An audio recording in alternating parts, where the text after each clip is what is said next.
So, in Star Wars, there's this notion of the Force, and there's the Jedi, and there's the Sith, there's the light and dark. And what's interesting about the Star Wars universe is that you can tell that both in the writing of it as well as, in the experience of the characters in the universe, there's a sense in which the light and dark is understood in the beginning, earlier on, as this sort of Buddhistic balance notion that there's light and they're dark and they're perfect. They're equal to each other and they have to be in balance. The yin and the yang. That Taoist, kind of a thing. And what's so interesting to me about the Star Wars universe is that, again, both I think in the writing as well as in the experience of the characters, that falls apart after the while. Because I don't think you can tell a good story about a Buddhistic universe. You can't tell a good story where good and evil are just opposing forces that have to remain in balance.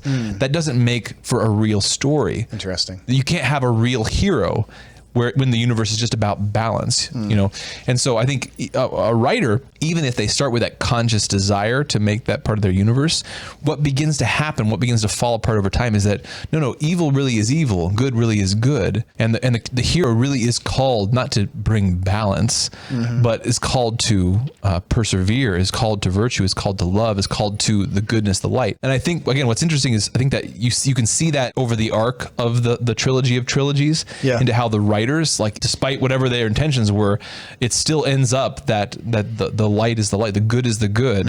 And actually, as we'll talk about later, the Force becomes more of a character in the story. But then certainly too in experience of the characters, there's lots of stuff we can talk about in the prequels and even in the original trilogy where the light side of the Force, the goodness in the universe, is sort of, again, treated in this sort of Gnostic way, this Buddhistic kind of a way. But it's part of Gnostic, meaning spirit good, flesh bad. Yeah, lots of the secret knowledge kind of stuff, the spirit good, flesh bad kind of a sense. Yeah, I mean, it's characterized as the light side of the Force is suppression. Suppressions of your emotions, your passions, your feelings, to this total stoic approach to life. And the dark side is total indulgence in your passions, your feelings, doing what feels good. Right. They're both a disintegration. Again, as Catholics, we recognize humans were made body and soul. And what it means to be a saint is not to be the classical stoic, like some of the Jedi are portrayed as, especially in the Old Republic, nor is it to be, the completely, let loose Sith, where the passions rule and give you power. The passions just rule and make you powerful.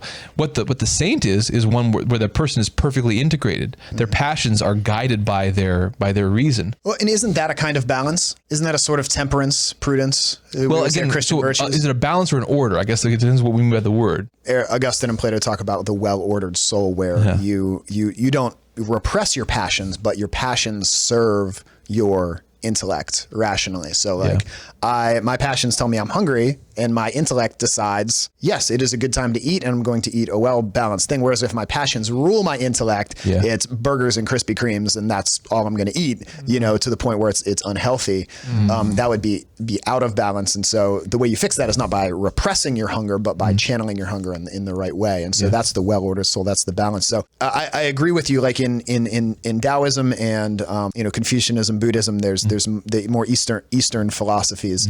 There's this sense that evil and good are equal and opposite forces that have to remain in balance. Whereas the Christian understanding is dark isn't a thing. Right.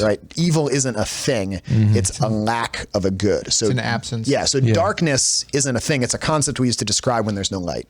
Right. When cold isn't a thing. It's what we use to describe when there's no heat. Right. So God is being, and a lack of being or a twisting of being and of goodness is evil. So like the devil isn't an evil God in opposition to the good God. The devil was a good angel, a good creation with superior intellect and goodness and beauty, who then was fallen and twisted. Yeah. And so that's I think is a fundamental difference between kind of the more, again, Eastern, as it kind of was traditionally called, a way of thinking about good and evil, and the Christian way of seeing good and evil. That's a real challenge in how the movies were written, because I think ultimately, the movies betray their own internal philosophy and lend towards that Christian understanding. and many authors contributed to that whole process. Yeah. Well, and part of what goes on there is that in the more Eastern philosophies, we would, as Christians, there's aspects that we would disagree with in how that they accurately describe the universe, like the big picture of things. But certainly, like, we recognize experientially, phenomenologically, that there's the truth there is in like the human experience. Like we're fallen human beings, and part of wrestling with that fallenness does involve a sort of grappling with the light and darkness, and that's certainly an aspect of that is true and runs throughout the Star Wars universe. Especially, I think in the new trilogy, there's a lot of this theme of having to confront your own darkness in order to like have this resurrection. To overcome it, you have to, like, Rey has to confront her past. She has to confront her lineage. She has to. As does Luke. They do, yeah. They have to face it. They have to challenge it in order to overcome it. And so it's not that the evil and good are presented as equal things, but that we all have some of that brokenness inside of us, and to grow, we can't ignore it. We have to face it and overcome it and purify it.